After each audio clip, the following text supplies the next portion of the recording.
Hey, what's up? I'm Dr. Boyce Watkins from Your Black World and the Black Business School. I'm here in Philadelphia. We're about to do a weekend of economic empowerment here. It's going to be awesome.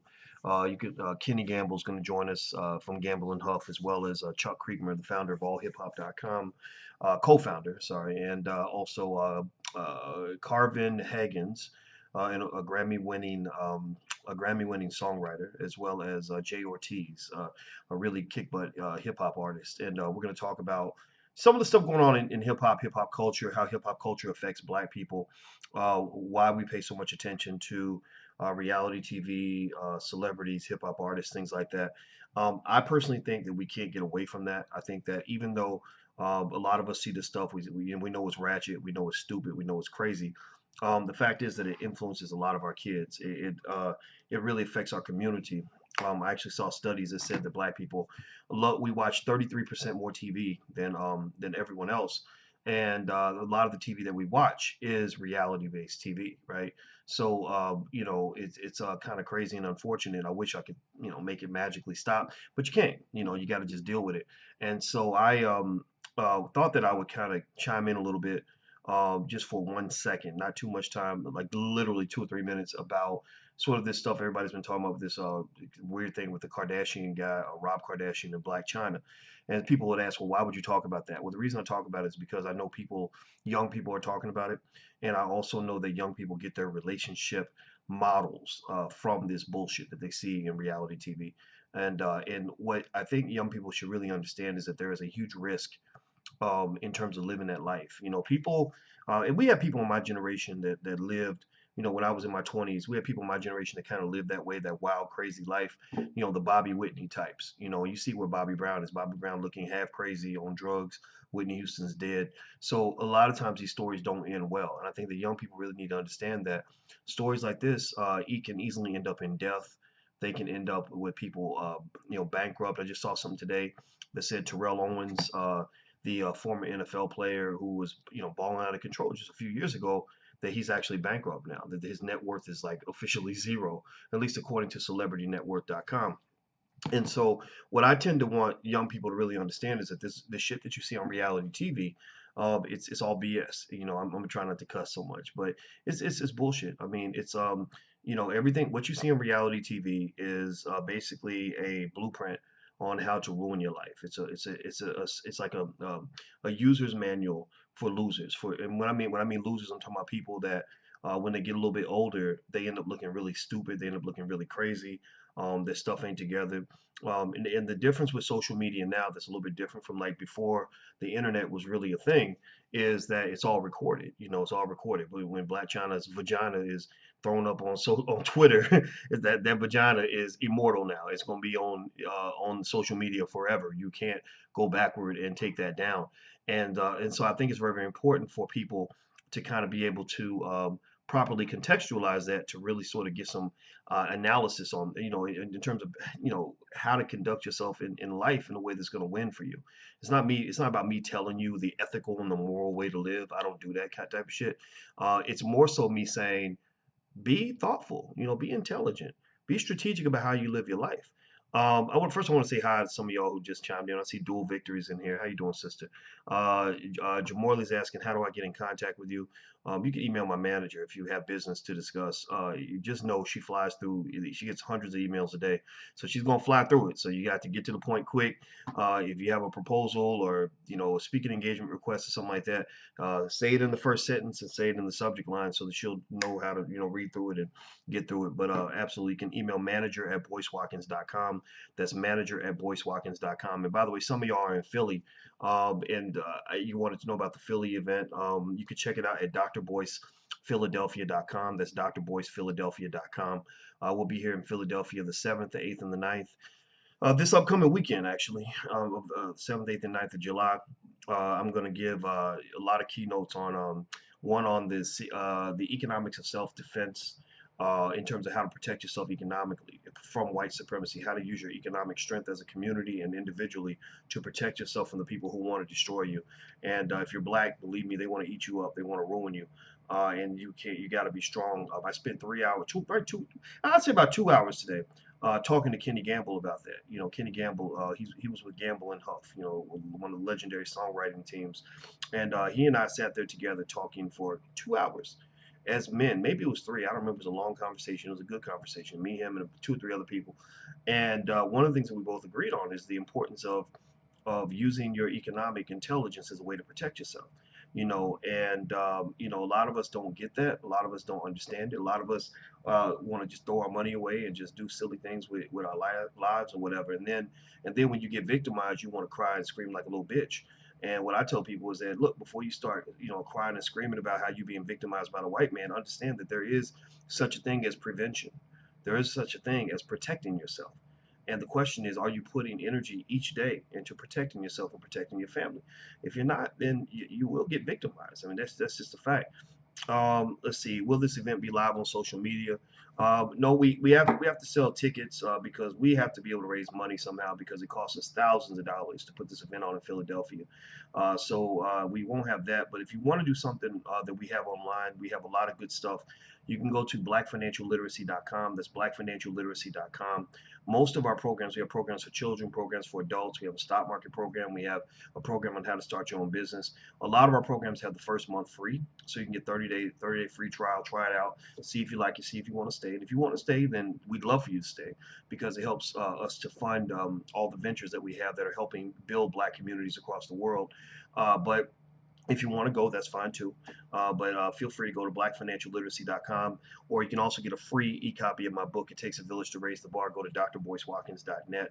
That's drboycewatkins.net. So look, just going back to the whole Blac Chyna and what was his name, Rob Kardashian thing. I don't know. I don't really even know much about the Kardashians. It seems like there's a new Kardashian like every day. And I also noticed that it seems like all the Black men who link up with the Kardashians end up losing their damn mind. Lamar Odom was on crack or whatever. Maybe he's not on crack anymore. I have no idea. Kanye West, he ain't Kanye, the Kanye I used to think I knew. You go to what is it? I'm trying to think who else was in there. I don't know. Just all the, just I don't know. And they have this weird thing with this whole brand built off of getting like intimate with Black people, and it's so weird. I mean, they're such a raunchy, ratchet family. Like I don't really have a lot of understanding of the Kardashians or respect. But then again, though, I don't know. I mean, I guess if money is your measuring stick of success, then you would consider them to be successful, even though I don't. I look at the Kardashians and I kind of see this family that has become iconic, but they are really a symptom of the tragic dysfunction that now exists in American society. The Kardashians are popular because America is a pretty fucked up country.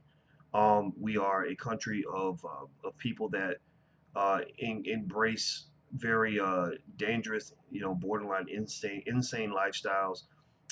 We are a country that refuses to embrace education. Nobody wants to pick up a book anymore. Don't nobody want to know how to read, but everybody want to know what's going on reality TV. We're a country that has completely abandoned economic responsibility, and it's going to hit you it's going to kick us in the butt very soon. In the next Great Recession or the Great Depression, the next depression, because believe me, a depression is coming. There's going to be a Great Depression at some point, and when it happens, you're going to see a whole lot of people jumping off of buildings and killing themselves and all that because they don't know how to survive. You can just kind of see America sort of heading in a downward trajectory when it comes to economics in terms of how workers are treated, what jobs are available, what kind of life is available to the average working person. That's one of the reasons why I'm really big. And when I was talking to Kenny Gamble today, for a while, we talked extensively about the importance of entrepreneurship. I talked to him, and there was another Black man I met downstairs. And every day in Philly, I'm constantly running into Black people that they'll recognize me, but it's great because they're all doing these amazing things. And I was talking to Kenny Gamble about that today, as well as another brother, and we were both in agreement. Like entrepreneurship needs to be standard learning for all Black people. Every Black person needs to know how to start a business. Every Black person needs to know how to start a business. Every Black person needs to know how to start a business so you don't end up dependent upon white people. Now, if you want to specifically know my opinion, not that anybody cares about my opinion on this weird thing with Blac Chyna and Rob Kardashian. In case you want to know, Rob they were dating, I guess, and they broke up, and Rob decided to go off on social media and call her all kinds of names and show naked pictures of her and all that. So she's, fucking some guy and taking pictures of herself in the bed with the guy. Like, it's real ratchet. It's real crazy. What this situation speaks to me of is, it says, drugs are probably involved.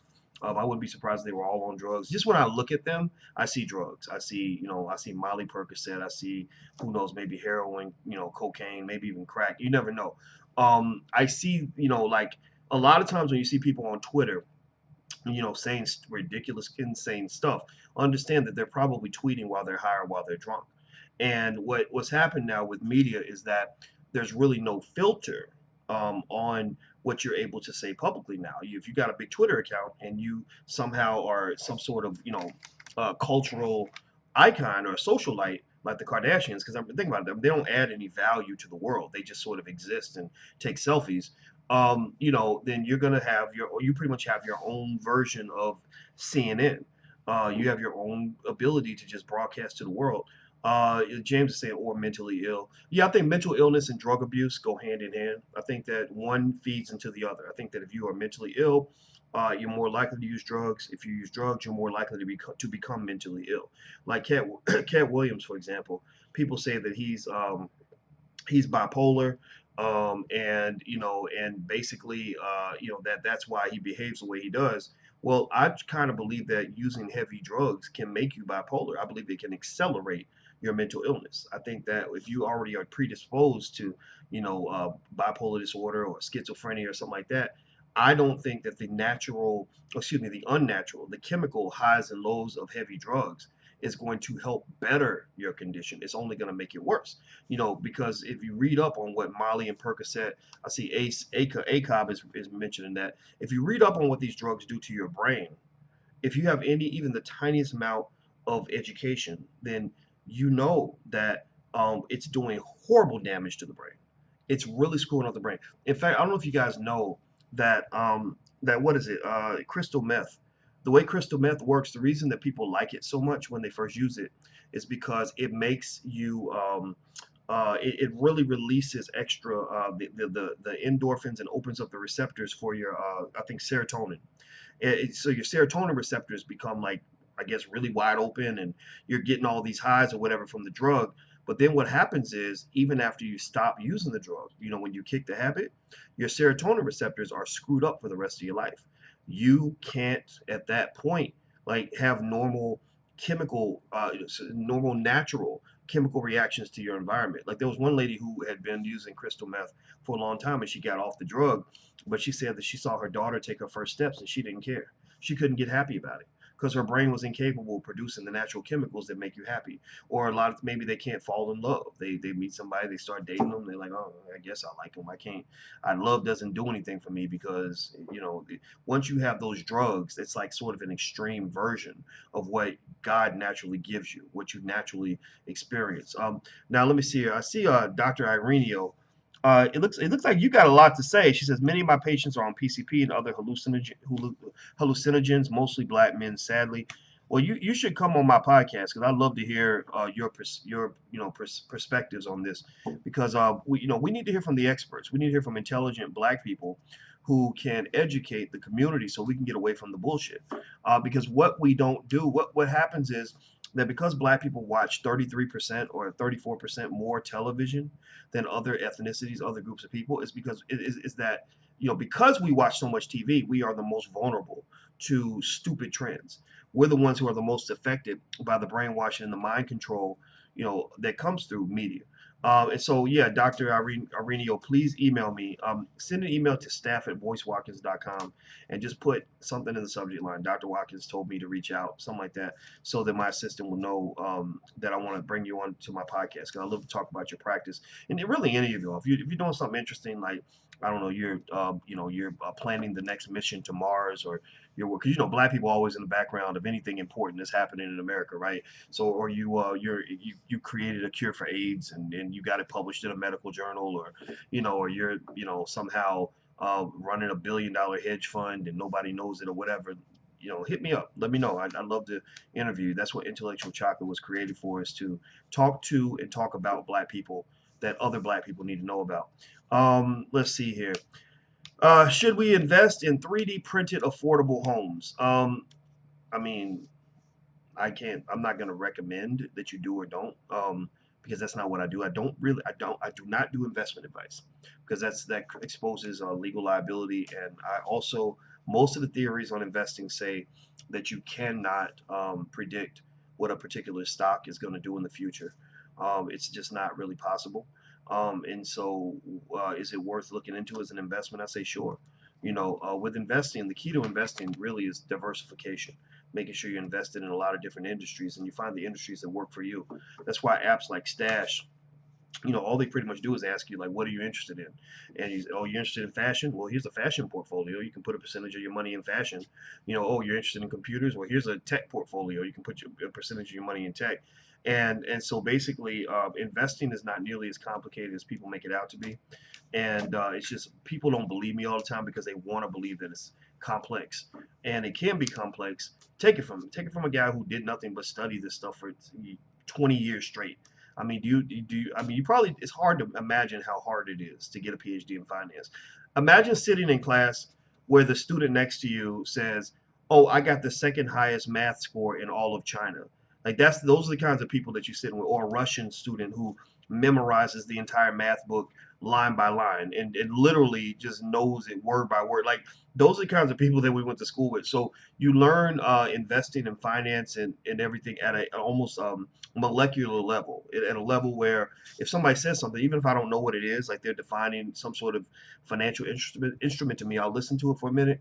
And I go, okay, I know what that is. I know how that works. That pretty much works at like a such and such, blah blah blah. So what happens is, and this is the way learning should be. Learning should be something where you don't necessarily feel like you have to memorize everything you need to know. It should be something where you can figure out what you need to figure out to solve the problem that's in front of you. And that's what, to me, learning really is. It's not so much a matter of what you know, it's your capacity to learn additional information as your conditions change. So keep that in mind. By the way, if you want a free e-copy of my book, It Takes a Village to Raise the Bar, go to drboycewatkins.net. You also get a free wealth building class if you do that. I hope everybody will do this for yourselves, do it for your children, do it for your spouse, do it for your cousin, them. Get everybody on board with this. I'm telling you, my God, it'll make such a difference in your life. When you understand how wealth and money work and you understand entrepreneurship and you start businesses with the people you love, it is so much fun. It is the most fun you ever. I work with all of my kids. All my kids work for me. My mama works with me. I got cousins that work with me. I mean, it's in fact, my cousin is the director of the Black Business School, and it's the best. I mean, it's the best way to bond as a family. So feel free to go to drboycewatkins.net if you want to get started for free. Also, if you want to look at our programs, like our programs for children, Black Millionaires of Tomorrow, things like that, the Black Stock Market Program, the Black Franchise Program, we have a lot of good faculty, stuff like that. You can go to blackfinancialliteracy.com. That's blackfinancialliteracy.com. And then last but not least, if you happen to be in Philadelphia, we're going to be here all weekend. You can check it out by going to drboycephiladelphia.com. That's drboycephiladelphia.com. Kenny Gamble agreed to come out and hang with us today. I thought that was so cool. I was at his house or at his office, and people don't know this, but he's doing amazing things in Philly. He's actually got this. Let me see. I can show you guys. He's got this I Buy Black campaign that they're running in Philly, and he bought. He was telling me about all the houses he bought. He said back in the '70s, he went back to his old hood, where there wasn't a lot of where there wasn't a lot happening. There wasn't a lot of good economic activity. And he started buying the houses really cheap. Like he literally bought the block. He wasn't bullshitting. He went and he bought about 140 houses. 140 houses. I think he runs about 7 or 8 schools. He and his team, it's not just him. And they have this We Buy Black card, or I Buy Black. I Buy Black. WeBuyBlack.com is another good website. But I Buy Black. Let me see here. Here's some stuff. He gave me some stuff today when I went to see him, and I had to show respect. I mean, it's the great Gamble and Huff, and he reached out for a meeting. I said, absolutely. I've heard this. So this is one thing he gave me. He gave this. It looks like a compilation, maybe I don't know. I got to open it and see what it is, but I think it's something that has a lot of his music in here. So let me see. I haven't even opened this, y'all. So I'm opening it literally right in front of you. Let me see here. Here you go. This is him looking sharp from back in the day. Okay. Well, no, what is this? This is a book. Okay. So this is Gamble and Huff, the famous songwriting duo. I heard their names mentioned in a Michael Jackson documentary that I was watching too. So apparently they were pretty much all over the place. And the Philly music scene is pretty intense. You can't disrespect the Philly music scene. They got so many great artists out of Philly. So it looks like I got some CDs in here, and so I'll go check this out later. But anyway, here's another thing he gave me. He showed me this I buy Black card, and the I buy Black card is basically a card where basically they people buy these cards for $10 in Philly at ibuyblack.org. I think that's the URL, ibuyblack.org, and they can take these cards and go to Black businesses that are listed in a directory, and they can go and they can get a discount at these Black businesses. And I thought it was a great idea.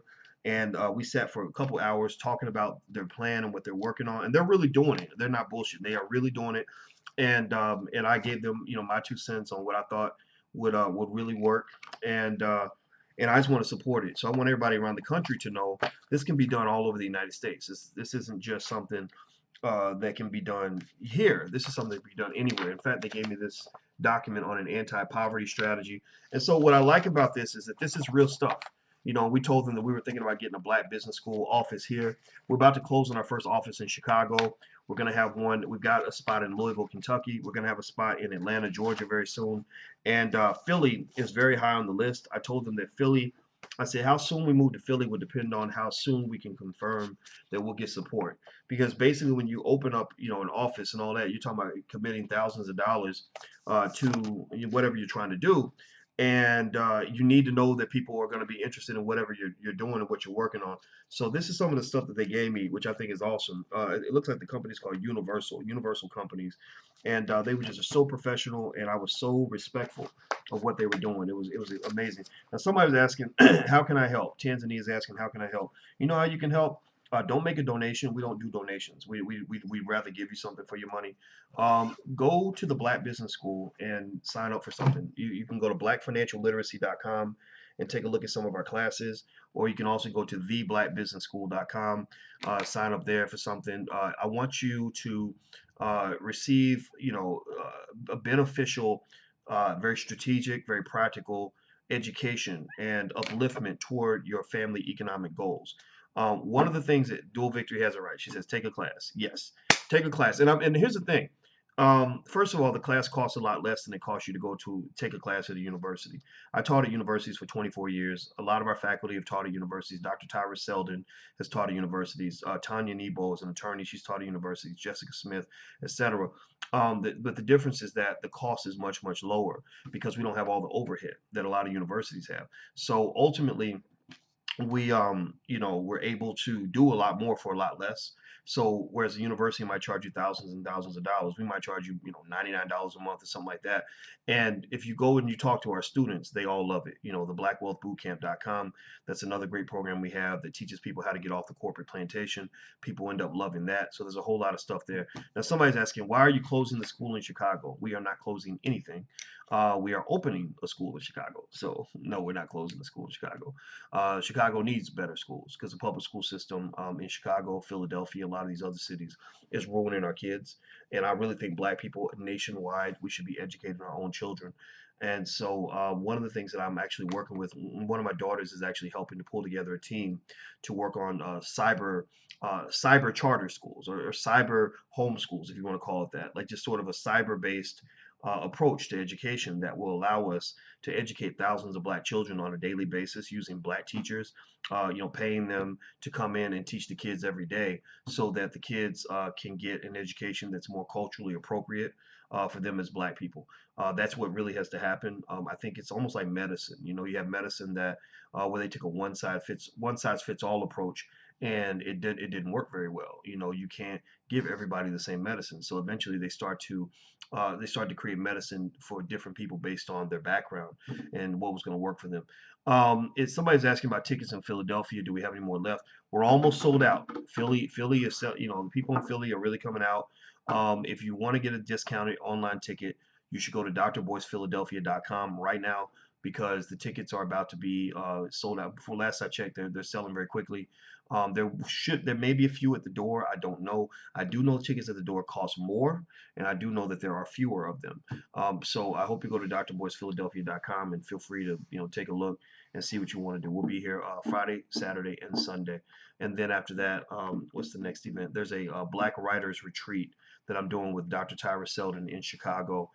You can go to, I think the URL is greatblackwritersretreat.com. I think it's greatblackwritersretreat.com. It's either that or it's the greatblackwritersretreat.com. Yeah, the greatblackwritersretreat.com. Anyway, let's see. Am I coming to LA soon? Maybe, but I'm gonna tell you, we went to LA I think twice in the last couple years, and each time it's gone pretty well. But going to these different cities, it's very expensive and very draining, very time consuming. And so honestly, I like being at home, and I like doing stuff in a way that doesn't create a huge burden for you or for me. Meaning that when you have a public event, let me just tell you the truth about what happens when you have an event for the public and you got to spend, first you got to put out a whole lot of money. You got to put out, 20,000 damn near to go to a city.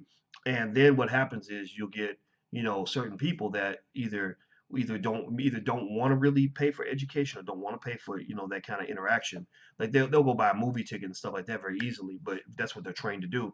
But they won't necessarily want to buy something that involves something that's uplifting, something that's productive. Or you'll have people that'll complain. I call them the Negro naysayers. Like, why are you charging money? Everything should be free. Why are you robbing black people? And I'm like, you asshole. You just spent $100 at Target and another $80 at the movies and another $80 going to the club. And you can't spend $25 to come to our event. Like, what the hell's wrong with you? I've learned to ignore that. I don't really care. But at the same time, I know that there's a segment of our community that has honestly what I consider to be almost like a poverty mindset. And the poverty mindset really says that I'll spend more money getting my hair done than I'll spend on educating my kids. Like, think about that. Like, for example, our Black Millionaires of Tomorrow program, you can get in there for it. You can get your kids educated in our children's programs for as little as, I think, $28 a month or something, $29 a month. And there are people that will spend $70 a month getting their hair done, but will then say that they can't afford $26 a month or $28, whatever it is, $28, $29 a month for an educational program for their kids, because they're thinking more so short term, right? Like your hair, when you get your hair done, you pay $70, 80, 50, whatever it costs, and you look good that day. Whereas when you educate your child, the education helps your child look good 10, 15 years from now, right? So a lot of people can't see out in the future like that, and so what we are told to do sometimes is, people have told us that they said, well, just aim for the people that are willing to pay and can afford to pay. And I don't want to do that. I want everyone to be able to have access to something based on where they are, based on what they're willing to, what type of investment they're willing to make. And so at the same time, though, you have to have a model that allows you to sustain the business. One of the biggest crimes that we have in the community right now is we have people that hate black businesses. We have people that hate any black man, any black woman who isn't giving their product away totally free. They think that that person must be a criminal, and they don't understand the economic game. That's a very immature way of thinking. And also, it's a very debilitating way of thinking because you're thinking like a welfare recipient. You're thinking, in order for me to benefit from what you're doing, you got to do all the work. And so what I've always deliberately done is I've rejected a lot of that very early, in the sense that I've noticed that, for example, even when Jesse and Al were kind of the main black leaders in America, you had a lot of people that put a lot of pressure on Jesse and Al by expecting them to be able to do everything while they sat back and just watched. And my belief is that no, you can't have people sitting back and just watching and then criticizing the so-called leaders for what they are and are not doing. You need everybody to do something. Everybody's got to make a contribution. So my position is, number one, I'm not a black leader. I don't want to be a black leader. I might be an influencer, maybe to you. If I'm leading you or influencing you in some way, I'll allow you to decide that I might be a leader for you or an influencer. But I am not the person who's going to carry this ball all the way to the end zone. I can't do it without your help. I can't do it without the community support. So what I will do, though, at the same time is we work together as a team to figure out what the community needs. Okay, what do people need? What are people willing to invest in? What are they willing to pay for? How do we give them what they want so they'll give us a little percentage of the money that they're spending every week on everything else? Because you think about it, we're always pulling money out of our pockets to buy this, buy that. In fact, black people actually buy more fast food than any other group of people in America. We give more of a contribution to McDonald's than any other group in America. That's why McDonald's been advertising like crazy to you for the last 50 years, as far back as you can remember, because they know that you are the #1 wealth builders for the multi-billion-dollar McDonald's corporation. So if you're the #1 wealth builders for the McDonald's corporation and you don't have a single complaint about that, then why is it that you can't be the #1 wealth builders for all these black businesses out here that are trying to, do something meaningful and create a good product and create jobs for black people? And so anyway, I'm gonna quit talking. Let me see here. Dr. Arenio says there's a new manicure and makeup shop school in my area that's black owned. I will now start getting my nails done again. Good for you. Good for you. Yeah, just I think that you can if you kind of look around and you just kind of see like, it takes a conscious effort to support black business, especially amongst people you love. When you have a relative who says, I'm starting a business, I just want you guys to know, don't just say, well, good luck. I'm gonna pray for you.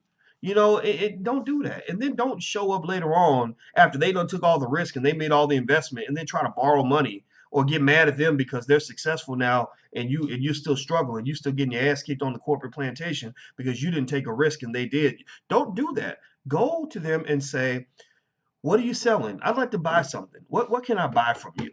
I'm gonna get you some more customers. Let me get you some more customers. Let me come in and help. Maybe I can come in. I got a couple hours on Saturday. I'll come in and work for you for free. Offer something that will help them be successful. The main things you can offer are investment, meaning capital that they can use to do what they got to do, or purchases like customer support, networking, like network them and connect them with other people that can help them succeed, or other potential customers and clients, stuff like that. Labor, you give them some labor. Just go in, even if you ain't got no money. Just go and say, hey, how can I help? Can I do anything? Can I make, you got a donut shop? You need somebody to come in and work for you for a little bit, and you could even work something out. Like you can have something where maybe when I first got started, I didn't have any money to pay anybody. I would have people that would work for me on what I call the deferred compensation scheme, where I'd say, okay, look, if you can work for me now, I'll pay you this much per hour, but I'll pay you later. I don't have the money now, but I'm good for it. I promise you I'll pay you. And sometimes people would do that. They would come in, they would come work with me, and I always paid. I always paid my friends, anybody, that I owed money to, I always paid them. So I think that there's a way of sort of getting around a lot of the constraints. But the key thing is that you got to come together, you got to support each other. And I'm not talking about supporting some big nationwide initiative. Like we have these grand plans, these multi-billion-dollar, Black Wall Street plans, and I think those are great. But I think that your first Black Wall Street plan should be with your own family. How am I gonna get my favorite cousin? Everybody got cousins and play cousins and all that stuff that you grew up with. You used to go to their house every Friday night when you were 7. Like how can I get me and my cousins and my siblings and sit down and we're gonna figure this out. We're gonna figure out how we're gonna get this money. We're gonna make some money so that all of us can eventually quit our jobs. Like set a fun goal like that so that you can have something that to aspire to, something that gives your life purpose. The job usually doesn't give you purpose. I don't know what job you got. I don't, maybe you're lucky. Maybe you got the most fascinating, most wonderful job in the world. But find something in your life that gives you purpose, because that's the easiest way to avoid depression. I find if I was ever to want to make myself really depressed, I would put myself in a situation that lacked purpose. Even a situation where I was making a lot of money. If I had no purpose, I would feel like my life was a waste. I feel like I was just spinning my wheels and I was just living the same day over and over and over again. So find something that excites you. Set an impossible goal. Set a goal that just seems like you're just fantasizing like it can't really happen. Set the goal and act like you can really do it. Like really take it very seriously, and then watch how you'll evolve. And if you take it seriously and you're obsessed over it, you're thinking about it. Like I have goals like that. I'm not gonna repeat them out in public. I'll tell you what the goals are after I accomplish them. But I have goals right now in my mind that right now seem impossible. That I'm just sitting here like, man, I'm really a freaking idiot for even thinking I can even pull this off. But I believe in the power of the subconscious. When you talk about the subconscious mind, or what some people call it the spirit that flows through the spirit of God, I think they're connected. I think the spirit of God is connected to the subconscious. That's when things just naturally flow. So, I believe deeply in that, meaning that I know that if I obsess my mind over it enough and repeatedly remind myself of it, that it's somehow my subconscious locks in on it, and I start to move in that direction. And next thing you know, the impossible becomes possible. Like there are a lot of things I do right now on a daily basis that used to seem impossible just 6, 7 years ago. So that's when I learned to stop trusting myself in terms of believing in what I can and can't do. I stopped believing myself when I would say, "Oh, I can't do it. I can't do it," because I know that I don't have a clue what my potential is. I don't have any idea on how great I can be at anything. I only know what I've seen, and I haven't seen very much. So I rely on the spirit, whatever you want to call it, the subconscious mind, the spirit of God, the spirit of the universe, Mother Nature, whatever you want to call it. I rely on that to sort of help me become a vessel toward reaching whatever goal I'm trying to reach. And I just sort of blindly say, okay, this is what I want to do. I meditate on it. I think about it constantly. I write it down. I make a master plan, and ultimately, you'll be amazed. So one day you wake up and that's what you are. It's unbelievable. Now somebody was asking me, they were saying, can I ask you a question? That's a bad question to ask. Don't ask me if you can ask me a question. You should probably just ask the question. So a sizzle 32, I saw you in there. I just want you to know I wasn't ignoring you. My brain, when I was a kid, I think they wanted to put me on the ADHD medication, and who knows, maybe I needed to take some, but I'm glad they didn't because I don't mess with those drugs. Well, here's the only drug I do. I do Starbucks. That's, I guess, coffee. That's kind of a drug, but outside of that, I don't mess with drugs and alcohol. Here's the problem. If I stop and answer your question, I will totally lose track of what I was talking about before, and I'm gonna really sound stupid, and y'all really gonna get confused. Dual Victory, thank you, Dual, for I tell you, Victoria is awesome. You are a ride or die. I appreciate you so much because she's mentioning like our financial flashcards. Yes, if you go to financialflashcards.com, that's where our financial flashcards for children are. We invented those cards for black children and black children only. So you can feel free to check it out at financialflashcards.com. If your child, give your child, offer, here's the trick, easy trick. Offer your child $20 to memorize the definitions on those cards. It will change them for the next 50 years. It will make a difference for the rest of their life. Kids will do anything for $20. But my daughter was 9. I used to be her track coach too. It's not my biological daughter, my adopted daughter, Carmen.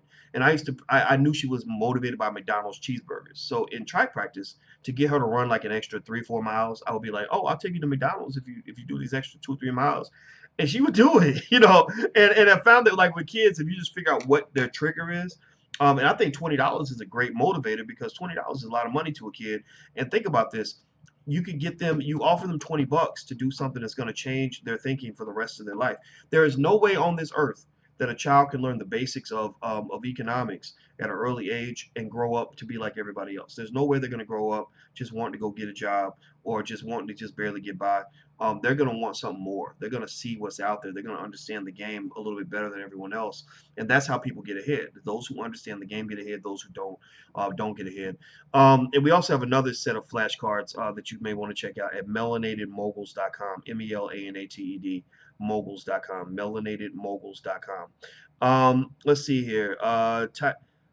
PYT Mama says, I love what you say about finding out a way to monetize our talents, skills, and interests, but I'm having a challenging time trying to figure out how to do that with which I love. Well, I'll say this. In the Black Wealth Bootcamp, that's all we talk about is getting off the corporate plantation. Feel free to go check that out. You can go to theblackwealthbootcamp.com. What I would do is spend time, just sort of getting into the space of entrepreneurs. Talking to entrepreneurs, listen to podcasts with entrepreneurs, join some groups of people that are business owners, and what will happen is the ideas will kind of come to you over time. It'll just kind of sink in somehow. It just magically appears because again, it's the subconscious mind. It's about relying on the subconscious to guide you and believing that it's going to guide you in the right place. You just have to have that faith. If you're in Philadelphia, don't forget, you can. I'll be here for 3 days, so you can check us out. If you want to come out and meet me in person, you can go to drboycephiladelphia.com. That's drboycephiladelphia.com. Let's see. This sister says, can we have a directory of black-owned businesses in Washington, D.C.? Yes. There's probably a directory out there. I know that we're going to build our own directory. DC is one of the cities that we've looked at for an office for the Black Business School. We got a lot of stuff kind of happening. It just takes time, and we can't do it all, of course. But we want to support people in different cities, and DC is in our top 7 of cities. DC, LA, Philadelphia, New York, Atlanta, Chicago, Louisville, and Houston. I love Houston. Let's see here. Um, Dr. Ireneo says ADHD ain't no daddy at home disorder. I like that. She keeps it real. I respect that. I think it's great um, because I think that we are, well, the studies show that black boys especially are more likely to be put on their medication than other kids. Also, they're more likely to be diagnosed as having learning disorders. I know I was diagnosed that way, and I don't think that's true. I mean, I was one of the smartest guys in my PhD program. But I think that what is occurring is that you have to be really careful because you're dealing with an educational system that was built, from hundreds of years ago to disable black people and render them, unable to compete, to make sure that you can't compete with white people. Even when slavery ended, a lot of people don't talk about this. The liberals don't talk about this, but when slavery ended, the Northerners, your liberal friends, the Northerners were saying we got to ship black people out of the country because if we don't, black people are going to compete with white people for jobs. They're going to come and take our damn jobs. So ultimately, you have to be extremely careful because these people that are responsible for your success or your well-being are not people who love you. They're people who want to kill you. They're people who want to destroy you. And also they're part of a capitalist system that in which black people have for hundreds of years been a tool for the economic betterment of other people. In the beginning we were labor. We were free labor. European wealth was built on the back of slave labor. America's wealth was built because their number one financial asset was slaves. Were slaves, and so once slavery came to an end, you had Jim Crow and you had sharecropping and all kinds of other stuff, and you even had laws structured in such a way that they could pull you back into slavery. If you were a black man who didn't have a job, they could literally put you back into slavery and put you in an apprenticeship where they would make you work for a white man for free because you couldn't have a job or because you didn't have a job. That was a crime for a black man to be unemployed. So, you continue that, just sort of keep going down that same trajectory, and that's how you end up with the system you have right now. White people will never teach you to be an empowered black person. They will never teach you to be a leader. They will never teach you to be an owner. They will never teach you to be a captain of industry. They will never teach you to be a controller and a driver of this capitalist system. They will never ever teach you that. They will never position you to do that. They have no incentive to do that because it takes power away from them. Black people must, as a fundamental rule of our very survival, take over our own education of our own children. We must do it. It ain't like do it if we can. We're gonna try. We're gonna do our best. No, no, no, no, no, no. You have to do it. Like a mother. If you're a mother that loves your babies, you got to do whatever it takes to help your babies survive. Like you can't just sort of hope that your kids are gonna be okay. What kind of mother does that? A mother does whatever the hell she got to do to protect her kids. Fathers do whatever they got to do to protect their family. So our children are being ruined by these systems. If you don't believe me, just look at the data. How many times does somebody have to repeat that? How much evidence do we have to sort of see that they don't care anything about us? So that's it. I don't mean to rant on that, but it's true. It's so true. Um, and let me see what else. Let's see. I want to read some more of your questions. A Sizzle says I have a CPA firm that's growing rapidly, and I would love for you to be on my board. Oh gosh, I'm email my manager, and you can ask, you can pitch a proposal, but I don't like bureaucracy. I'm not good with bureaucracy. So I tolerate it as much as I need to because I try to be mature enough to not you know, like do that. But honestly, even when they set up the Dr. Boyce Watkins Economic Empowerment Institute at Simmons College of Kentucky, it's an HBCU down in Kentucky we just made a deal with. I told them, I said, I'll rep your university all day. I want to support in every way that I can, but I do not want to be tied up in a bunch of bureaucracy, and a bunch of paperwork and a bunch of meetings and everything else. I can't. There's too much work to do.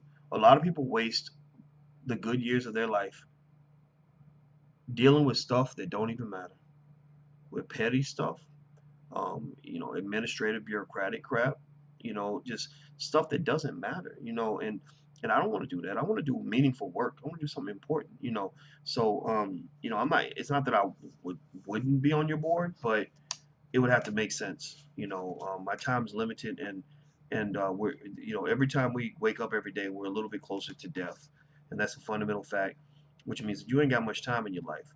Don't waste it. If you're in a stupid relationship, cut it off.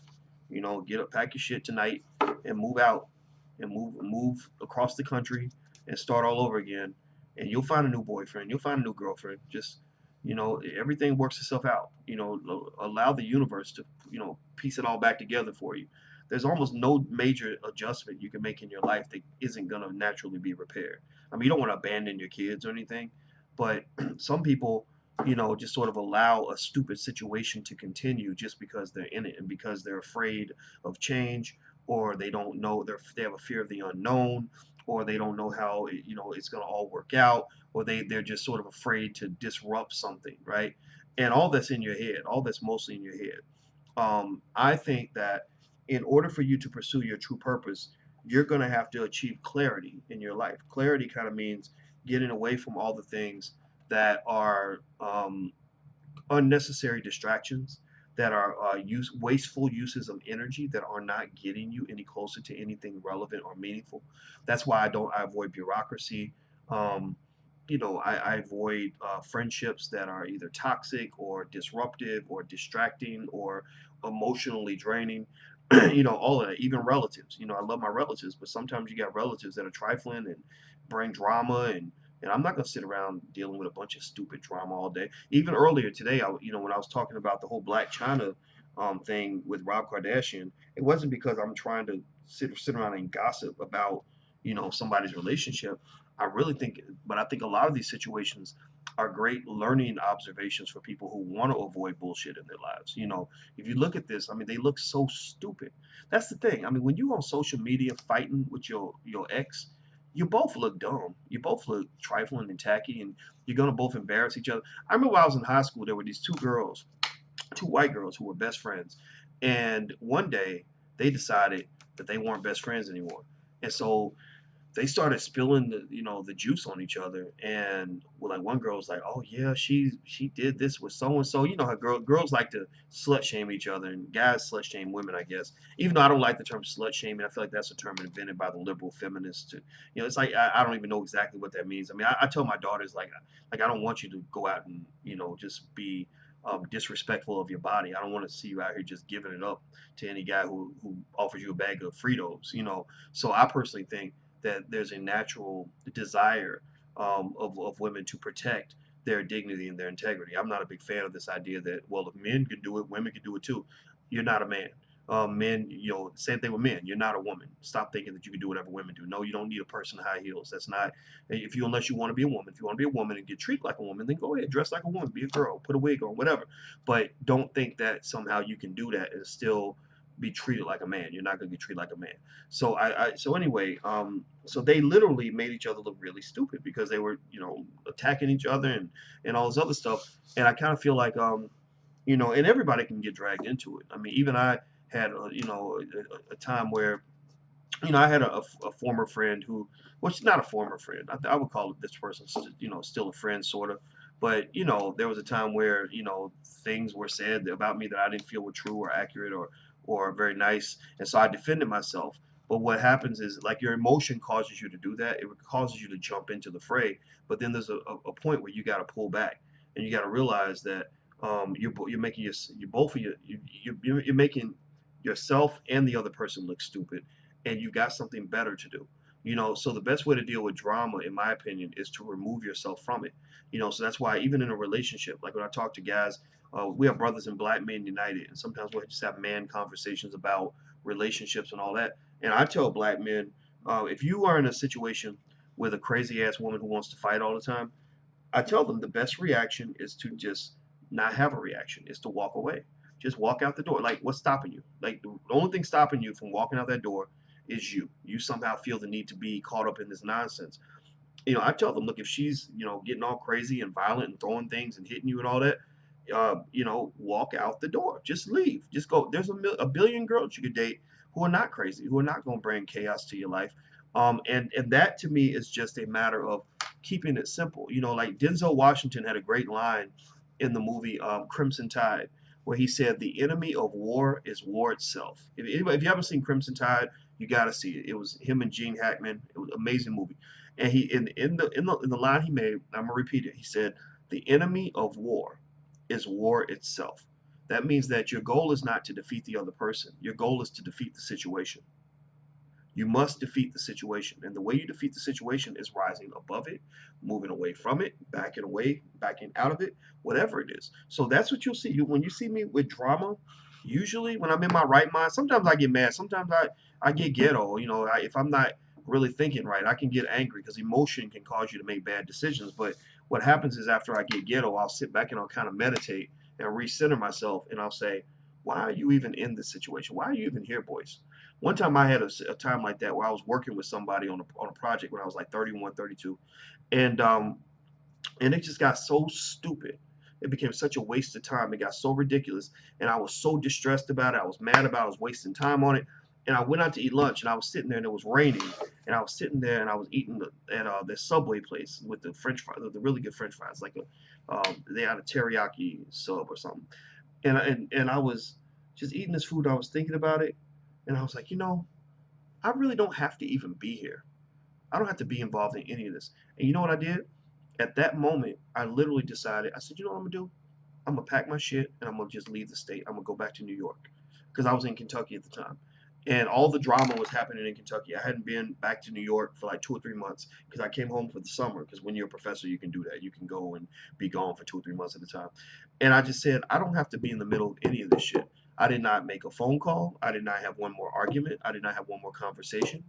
Nobody knew what happened. They was like, what happened to Boyce? Where did Boyce go? I literally put my shit in the truck. That day, within 2 hours, I drove back to New York and found my peace again, recentered myself, created a new life, found a new life for myself. And so you really can do that. You don't have to be whatever situation you're in. If you're stressed out by your job, you hate your best friend, you got a boyfriend or a girlfriend that's making you depressed and driving you crazy, or you got family members that are giving you drama. You ain't got to be there. You ain't got to be in none of that. There's a billion different lives you could be living, and if the life you're living ain't the right one, just pick a new one. There's a lot out there. You just have to acclimate your mind to a new reality. You have to open your mind to that possibility. I'm a big believer in that. Um, and anyway, we actually do have like if you want to know, I know I'm getting all philosophical and shit, but this is what I do. This is how, if you want to know why I'm a weirdo, why I think the way I think, and I've done what I do, it's because I knew in order to be a successful black man, I could not think like everybody else. I couldn't be on the same bullshit. I couldn't be wasting time with the same stupid stuff. I couldn't be. I pay very close attention to what's happening because you have to be relevant. If you want to connect with people, you got to know what's going on with what music they listen to and all of that. So on my Spotify, I got every ratchet rapper you can think of. I got them on my I got them on my Spotify, and some of the music's actually good. Everything from Lil Wayne to Yo Gotti, all of that. I got a Young Thug. I can't do stuff like that. That's just that whole thing where you got all these dudes around you and you are pretending like your husband and wife. Like that's weird to me. But for the most part, I have all of that. And I see it, but I'm not really of it. I want to understand it, but I don't want to be in it. Because a lot of that is very toxic. A lot of that is very dangerous to your soul. A lot of what you see in this world is really built for to destroy you. And so I just want you to find out where your happiness point is going to be and aim for that. And sometimes aiming for your happiness means making sure you back away from those who are going to take away from your happiness, because nobody has a right to steal that from you. Nobody does. Not that boyfriend, not your mama, not your best friend, none of those people. you know um, so anyway, actually, in the Black Business School, we actually do have a program where I talk about stuff like that. If you want to check it out, the first month is totally free. It's blackkeystogreatness.com. That's blackkeystogreatness.com. Also, once again, if you're in Philadelphia, you can go to drboycephiladelphia.com. I'll be here all weekend. drboycephiladelphia.com. Let me see here. Let's see.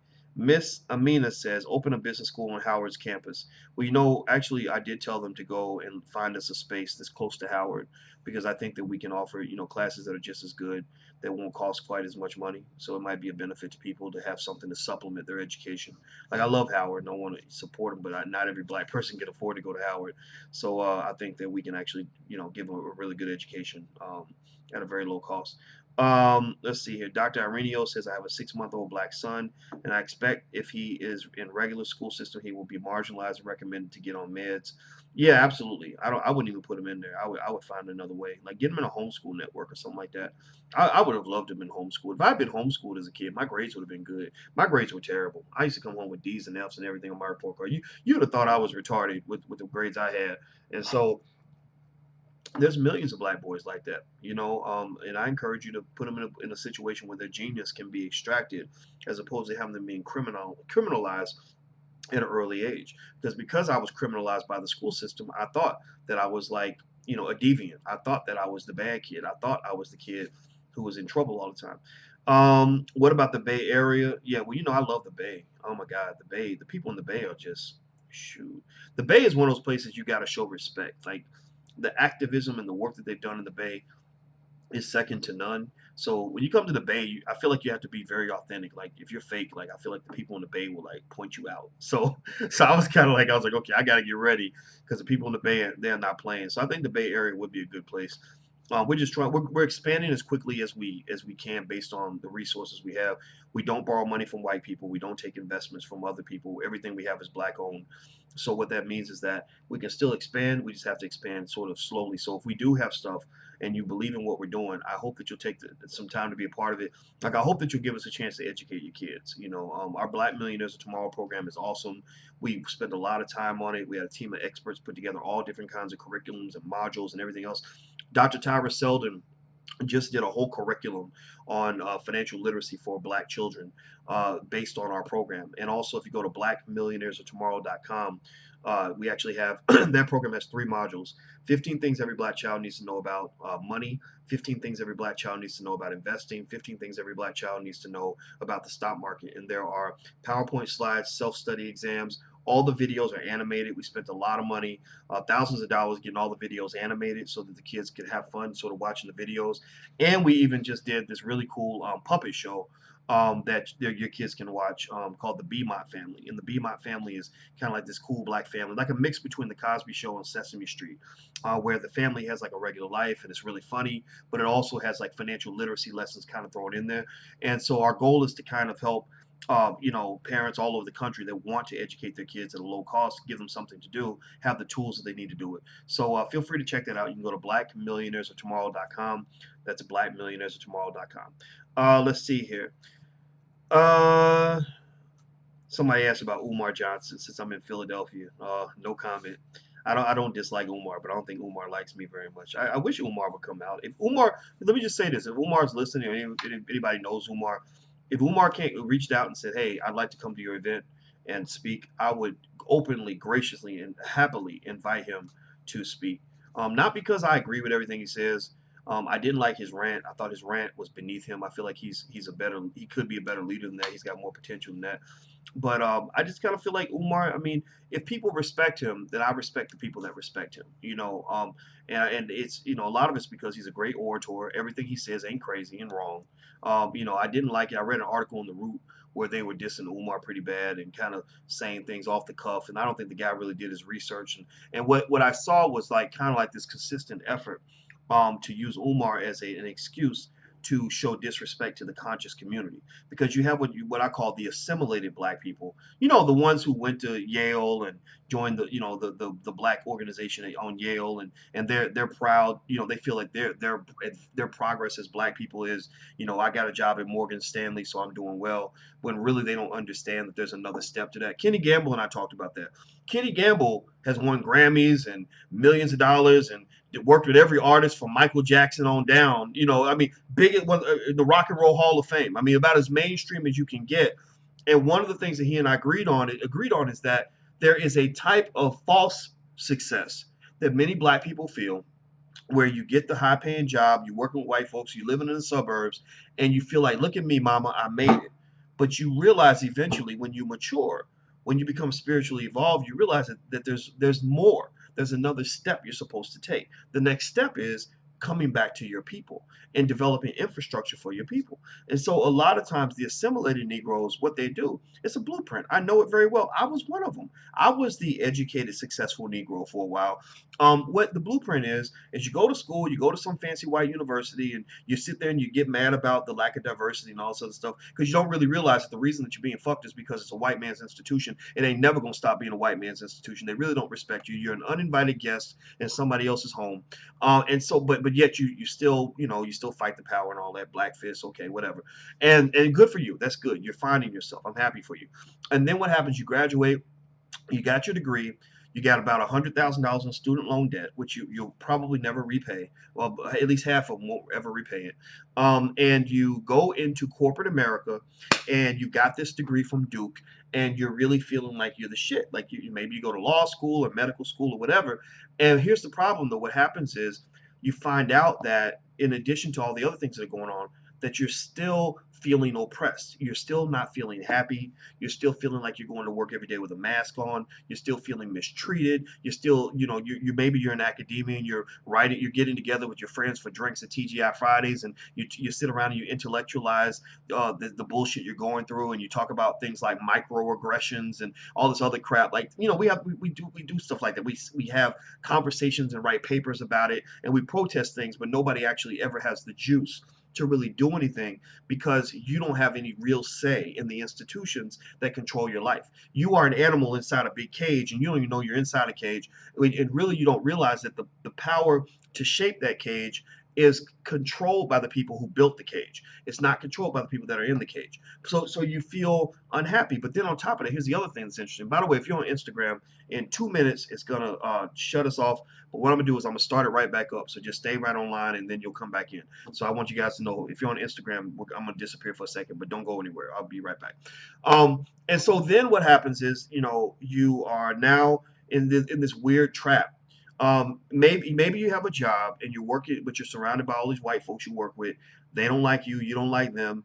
You feel like you have to be fake. You feel like you're upset because you're the only black manager and they have 47 managers in your department. You know that you're not getting the promotion you deserve because they keep promoting the white guys because it's their company, not yours.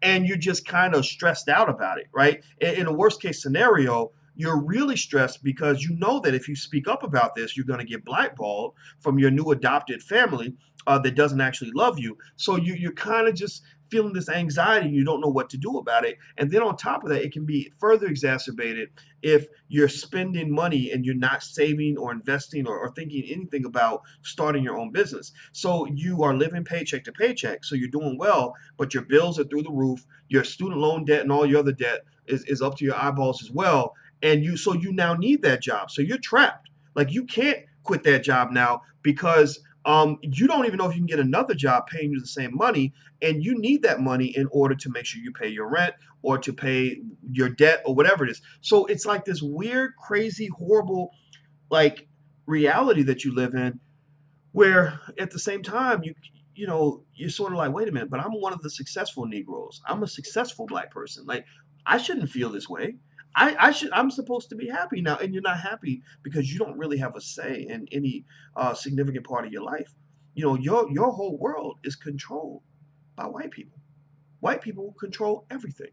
They control your access to dignity. White people control your access to any sort of pride or esteem.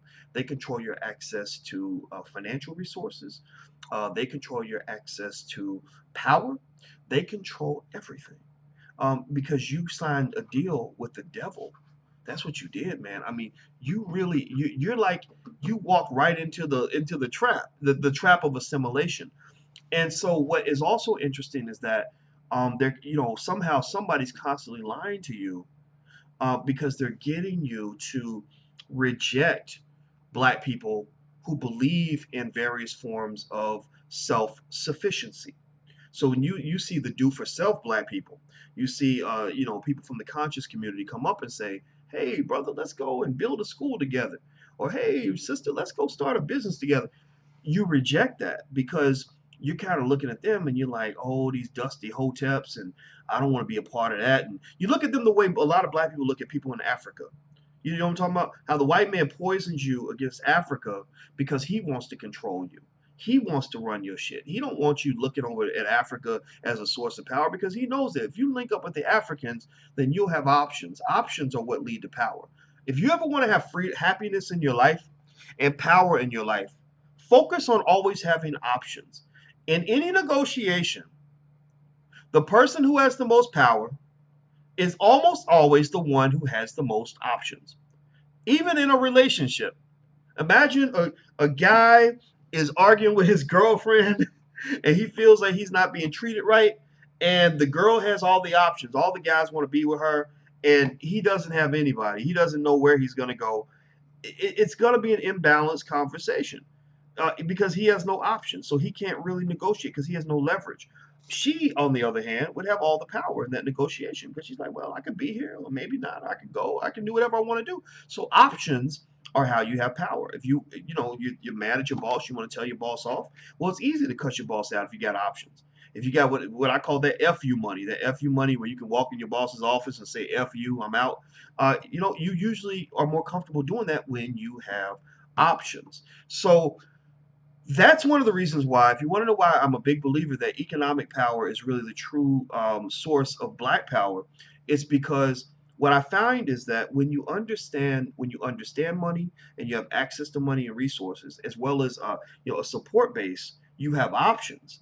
And when you have those options, then you have power. So I don't really feel the need. I don't really get mad about the way a white man runs his business. I don't really feel like, oh, this is an outrage and this kept me up all night and I'm so angry. I don't get mad because I have options. I can walk away. I can leave. But people that don't have options, they spend all their time worried about what somebody else is doing. And when you're black and you're not being trained on understanding the economic system and how to properly position yourself to be truly empowered, then what happens is you start protesting what the white man is doing with his companies because you don't feel like you have any options. If they blackball you, you're done. You have no choice. You have nowhere else to go. So so what I would say to you is in almost every situation, any negotiation, always have options. Whether you're talking about negotiating for a new car or you're talking about negotiating in your relationship or whatever. The person with the most options usually wins. Um, that's it. That's it. So I would say that, I think that, when you talk about the conscious community, I think every black person should be conscious. I mean, what's the alternative to what? To be unconscious? Is that what you'd rather be? Unconscious? Every black person should be conscious. I think consciousness can be, you can develop consciousness in your own way. It doesn't have to be Pan-Africanism. If that's not your thing, that's okay. But to me, consciousness means that you're pursuing true black power. And in many cases, the most educated, the most assimilated, the most successful black people, meaning the ones who have the fancy titles and the big jobs and all that, are the least empowered people in our society. They are overcommitted to the wrong system. They are overcommitted to the wrong game, and so when you do that, you end up trapping yourself and you don't know why. I was talking today about to my friend about a brother who was doing real well. He was the district attorney in Philadelphia, and he was the man. He was doing real good, and then he ended up going to prison over something that I don't think was a big deal. I mean, that's the thing. Politics. You can go to prison almost anything. I know really good people, smart people who've gone to prison because they took $20 from somebody or whatever. And I remember telling my friend, I said that's why I would never want to go into politics. I would not consider that to be a successful career in my mind. Like I don't want to be in a situation where I can get 5 years in prison because somebody gave me a free lunch. You know, and I think that the ability to kind of think through the game all the way to the end is really important. And so I would say to you that when you talk about the black people that went to Yale and feel like they're doing better than everybody else because they got the corporate job and all that, I would say to that person, number one, you have to stack your chips. You're only doing as well as your economic situation, meaning that you're only doing as well not from your income. You're only doing as well as your wealth. What do you own? What do you have in place that will take care of you in the event that you lose that job? If the answer is nothing, then you need to be on red alert. You need to be in a state of emergency, saying we're going to shut it down. We're going to cut our expenses until we're going to have an emergency fund. We're going to have some side hustles. We're going to get rid of some of this debt. We're going to do whatever we got to do. Don't start living large when you're sitting on a balloon of debt, because if somebody pop that balloon, that white man pops that balloon, then boom, you're going to hit the ground hard. Okay, so that's one thing I would say to them. Number two, I would say, if you go into the white man's system, and I'm not telling you that you're a loser if you do that. I was in the system for a little while. I worked at Syracuse University. They paid me $115,000 a year when I first got there. I never got a raise or a promotion or anything like that. I was kind of radical, so I was, I got the white guys tried to mistreat me, but I ain't gonna let them. You're not gonna fuck me. You're not gonna make me feel like your little boy. I'm gonna get on your nerves before you get on mine. I'm gonna piss you off before you piss me off. You're not gonna have me run around worried about what you do. I'm gonna have you worried about what I did, and that was my whole position. So it was kind of like World War III from the very beginning, and I made, and it worked for me, right? I was able to use that opportunity as a way to flip that into something that made me truly empowered. And the day I felt empowered was not really the day where I had like power. Now I have some influence, right? Now I can say things. You can pick up the phone and call important people and all that. But that's not really what made me feel powerful. What made me feel powerful was when I controlled my own little territory. When I know that, everything I say to you, there's nobody that's going to tell me I can't say it. There's nobody that's going to call me on the phone and say, Boyce, well, we were very disappointed in your podcast. And, the things you said about white people were inappropriate and we're going to suspend you. Like, there's nobody that can do that, and that to me is the best feeling in the world. And I would just say to you that you don't have to be rich to have that power. You just have to know how the game is played. You have to know what it is you need in order to survive and make sure that you control access to the things that you need. And so if you're that Ivy League student who came out of school and you're sitting on $100,000 worth of debt and you got this job, where you're working with all these white folks who hate your guts, and you never learned how to start a business, so you really have no option other than to go work for a different white person from the one you're working for now. And you also are not developed as a human being, where you need them to acknowledge you in order for you to feel proud of yourself. You're in a very vulnerable, very dangerous situation. It's really stupid. It's insane. It's absolutely insane that we are very quick to applaud for ourselves when white people give us some fucking award or some goddamn medal. Excuse my French. It makes me mad. I cuss because I'm angry about it. It makes me mad. I hate it. I'm just sitting here and I'm like, wow, these niggas are really excited. I'm sorry, man. See, I kept saying I'm not gonna say the N word. I promise I'm trying. I'm in rehab. Forgive me. But I'm sitting there. I'll be watching. I'll be on social media and I'll be like, wow, these Negroes are super excited because this black person got acknowledged by white people. And I think that where my thinking detaches from everyone else is because at the end of the day, I just truly don't. I have a hard time giving a fuck. I just don't care. Like I'll sit there, and that's the curse of being too analytical. I'll sit and I'll be thinking, this was an award. This was some shit that somebody invented. Somebody came up with this, and they held it over your head like a carrot and said, "Jump, nigga, jump." Because you've never had anything. You've never been told that you were worth anything. Nobody did their job and told you that you were somebody from the day you were born. So you are jumping for the carrot, the artificial carrot, by the way, that they're holding over your head and controlling you with, as if grabbing that carrot will suddenly make you whole. It's no different from, like those poor little girls who never got validated by their daddy, and they end up chasing love from a man who is not offering love. He's only offering his dick, and he's not offering. He's using that hole in your spirit as a way to manipulate you because you're chasing him to get that thing that you never had, that your father should have gave you when you were a baby, right? So for black people, many of us go through that. And I'm gonna tell you this, once you fill that void on your own, you don't really need the other people's carrots anymore. You don't care anymore. You don't need, like, I don't really need, do you really think I need a white man to tell me that I'm smart? No, I don't need a white man to tell me that I'm smart. I know I'm smart. I know I'm good at what I do. And so and I think that that's important because when you're fighting battles, when you're trying to either negotiate or you're in a competitive situation, your self-esteem has to be fully intact, because if it's not, then what's going to happen is your competitor is going to use your lack of self-esteem against you as a weapon to manipulate you. So don't let that happen to you. Don't let that happen to your kids. When you raise your kids, tell them you are somebody, and that being black is an asset, not a liability. Your blackness is something to be proud of. You come from greatness. You are meant to be the head of the class. You're meant to be the smartest man in the room. You are a leader. et cetera, et cetera. And then what's going to happen is as they start going through life and they start seeing the dumb stuff, they start seeing the Blac Chynas of the world and the and the Futures, rapper Future, who's probably the biggest coon in America right now because he's promoting Molly Percocet to black children, which is like just about the most despicable thing a human being can do. When they see all of that, they'll be able to walk right past it. And then when white folks try to discipline them by taking away a carrot, they're gonna say, "Oh, I'll be all right. I'm good. I'm good. I'm straight." And then if they also have saved, some money up, and they have a side hustle, and they've got a network of black people who love them that they can go into business with, and they know how to start their own business, what'll probably happen is they're gonna be like, that was a great job. It was a great situation, but I think I need to come back home. I need to be with my people now. So I'm starting this business, and we doing all right, and everybody's happy.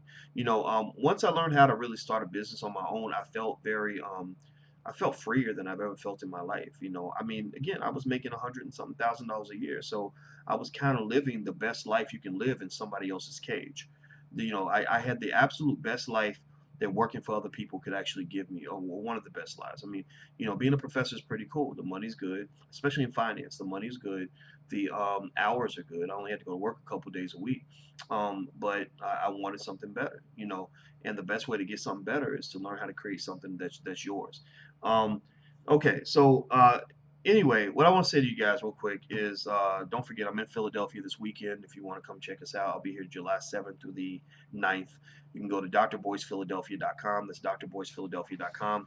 Sunday, we're doing an awesome panel on hip hop. We're going to talk about Jay-Z's album 444 and kind of decipher that, and just hip hop artists and their role in the community, whether they have the ability to even teach black people, or should they even teach. Maybe they shouldn't do anything other than just entertain, etc. And Kenny Gamble from Gamble and Huff is going to join us, as well as Chuck Creekmer, the founder of allhiphop.com, the greatest hip hop site on earth, in my opinion. And then Carvin Hagens, who's a Grammy Award-winning songwriter, very respected brother. Jay Ortiz, who's a great rapper, who's going to be on the panel with us. So it's going to be really awesome. The All Black National Convention. Will I invite Jay Morrison to the All Black National Convention? I should do that. I don't know if we have any more slots, though, but I like Jay a lot. The All Black National Convention takes place September 29th to October 1st in Louisville, Kentucky. It's going to be awesome. I hope you guys will come out. You can check out the Philadelphia stuff by going to drboycephiladelphia.com.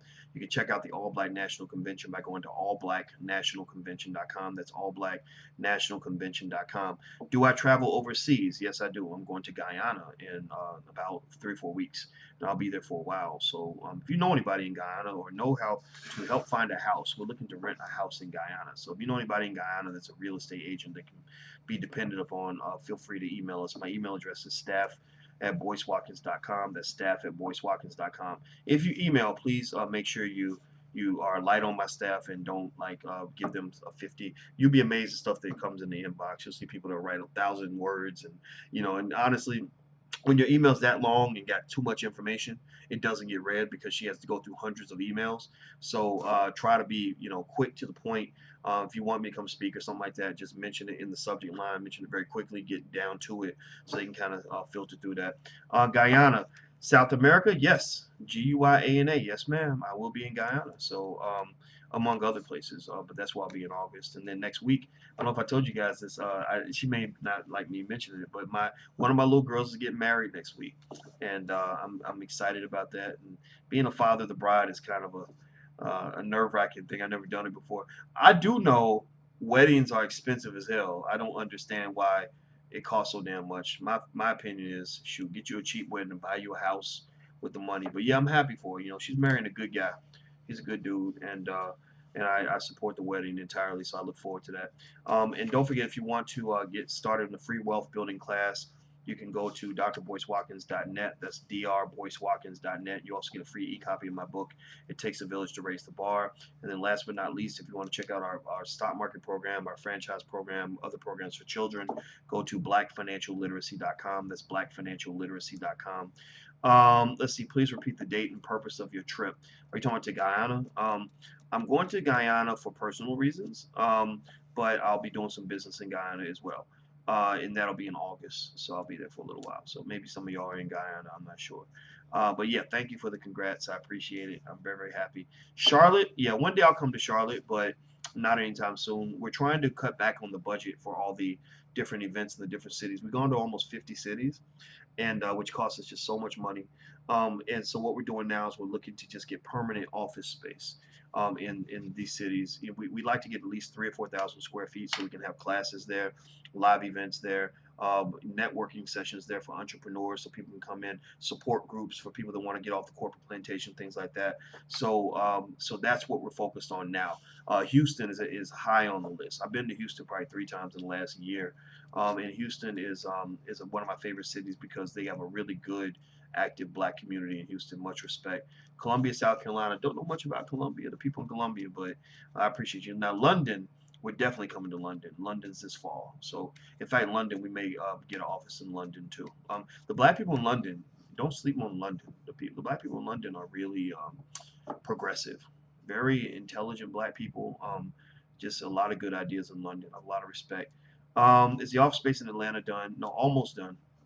So yeah, so if you guys have recommendations on places, or maybe you have a space and you want to look for a tenant or something like that, we're interested in talking to everybody. So anyway, guys, I'm about to get out of here. It's a Sunday class sold out in Philly. Go to drboycephiladelphia.com. I can't tell you what's sold out. I don't think it's sold out, but go to drboycephiladelphia.com. You can check it out. All right, guys, I'm out of here. Wait, okay, let's see here. Quick question, Dr. B. Which course would you suggest I take to really kick off my natural supplement business that I've already started?